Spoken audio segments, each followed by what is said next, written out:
June 15th, 1944, Saipan, Marana Islands. The jungle was alive with sound, the distant percussion of artillery, the rustle of palm fronds in the humid wind, the rhythmic crash of Pacific waves against volcanic rock. In a concealed bunker carved into the hillside, Lieutenant Commander Yoshio Yamamoto pressed headphones against his ears. His eyes closed in concentration. Static hissed and crackled, then emerging from the white noise. Voices, American voices, but the words made no sense. They were not English, not any language Yamamoto recognized. The syllables were harsh, guttural, flowing in patterns that defied every linguistic framework he had studied at the Imperial Naval Academy. He scribbled frantically, phonetic approximations, possible word breaks, anything that might offer a foothold for analysis. Behind him, 3 of Japan's finest cryptographers hunched over notebooks, their faces drawn with exhaustion.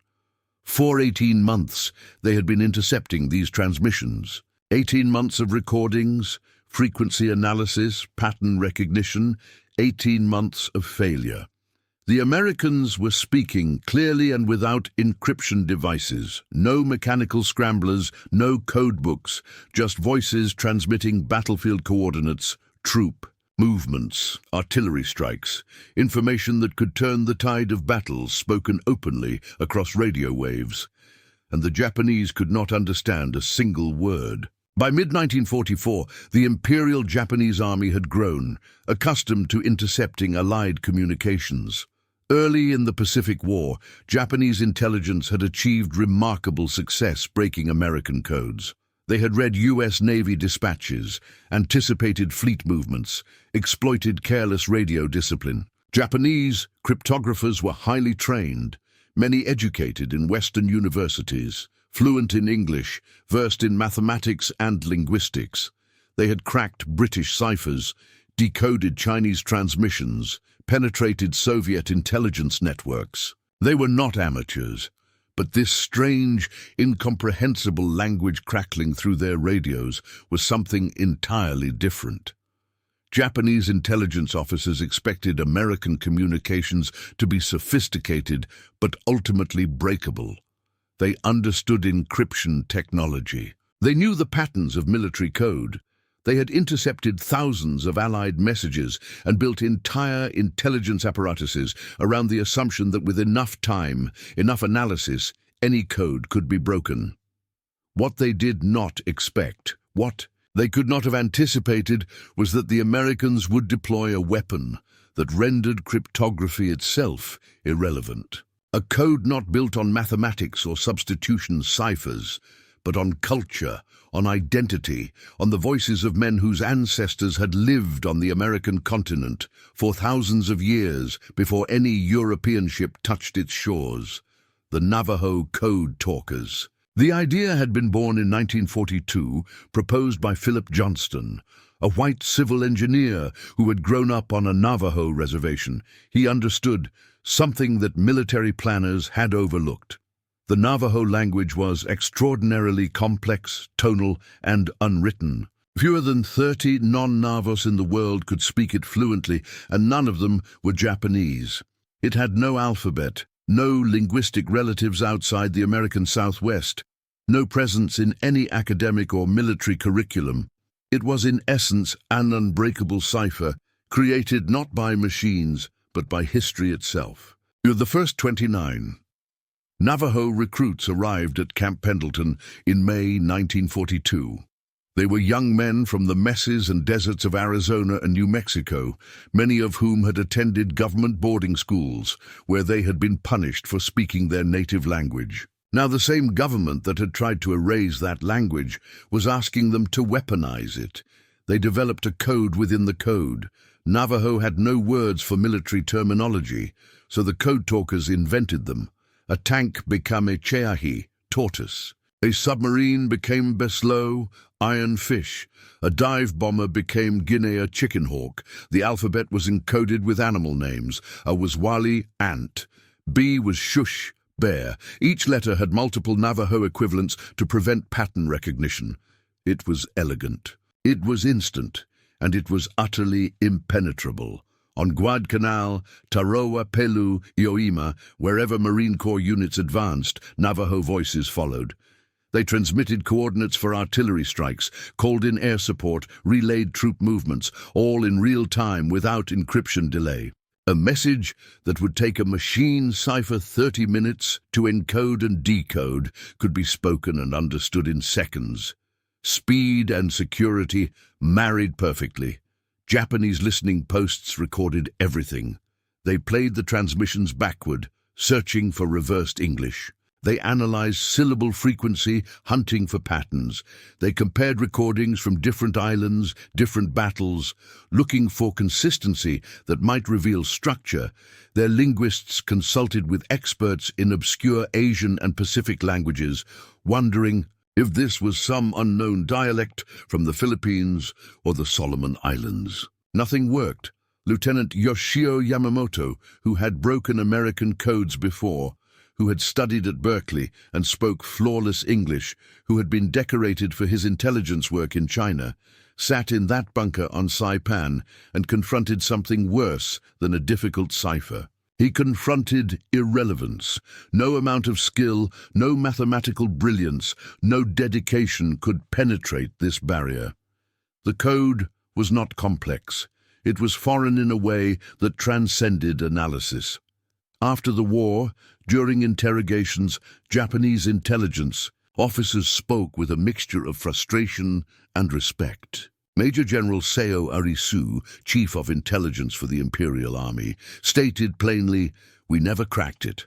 We couldn't even identify the language." Another officer admitted they had initially believed it was a machine-based encryption system, so systematic and secure did it seem, only to discover it was human voices speaking freely. One captured cryptographer, when presented with recordings of Navajo transmissions, listened carefully and offered his assessment. Whoever designed this understood that language itself could be a weapon. You didn't just encrypt your words, you encrypted your identity. That identity, Native American, indigenous, embedded in thievery land the Japanese sought to threaten, became the recurring symbol of something Japan had not anticipated. The Americans were not just technologically advanced or industrially superior, they were diverse. They could draw on cultures, languages, and perspectives that spanned continents and millennia. The Navajo Code Talkers represented a kind of strength that could not be manufactured in a laboratory or taught in a military academy. It was born from history, from survival, from resilience of a people who had endured genocide and displacement and had emerged still speaking their language. Japan had built its military on homogeneity, on the idea that unity of culture and purpose would create an invincible force. But America, chaotic, immigrant-built, multicultural America, had weaponized its diversity. By the end of the war, more than 400 Navajo Code Talkers had served in the Pacific. They participated in every major Marine Corps operation from 1942 to 1945. Not a single Navajo code was broken, no tone. The transformation this wrought in Japanese military thinking was profound. After Saipan, after Iwo Jima, captured officers spoke not just of American firepower or industrial capacity, but of something less tangible, adaptability. The Americans, they said, fought without rigid doctrine. They improvised. They incorporated the unexpected. They turned weakness, diversity, lack of homogeneity into strength. For the Japanese cryptographers, the Code Talkers represented a kind of defeat more complete than battlefield loss. It was intellectual defeat, the realization that the enemy possessed advantages that could not be studied or replicated, that some weapons are not forged, they are inherited. When the war ended, the Navajo Code Talkers returned home. Many went back to reservations where they lacked basic voting rights, where poverty and discrimination were constants. The code itself remained classified for decades. They could not speak of their service, could not tell their families what they had done. It was not until 1968 that the program was declassified, not until 2001 that the original 29 Code Talkers received congressional gold medals. But in the jungles of the Pacific, in the static-filled radios of Japanese intelligence posts, their voices had already won a war. Lieutenant Commander Yamamoto survived the war. In interviews years later, he spoke with quiet admiration of the adversary he never saw. "We believed we could break any code," he said, "but they did not give us a code to break. They gave us a language that belonged to a people we did not know existed. How do you fight that? You cannot." The Navajo Code Talkers were not the fastest runners or the strongest soldiers. They did not pilot fighters or command fleets, but they carried within them something more powerful than any weapon. The living proof that democracy is not a weakness, that a nation built by immigrants and indigenous peoples and descendants of slaves could reach into its own complexity and find genius. The Japanese had expected American communications to be mechanical, predictable, breakable. What they found instead was the sound of history itself, ancient and modern at once, coded not in mathematics but in survival, in resistance, in the refusal to be erased. And in the end, that sound, those voices speaking across the static, said something no encryption machine ever could. "We are still here, we are still speaking, and you will never understand us." That was the code. Not unbreakable because it was complicated, but unbreakable because it was truth.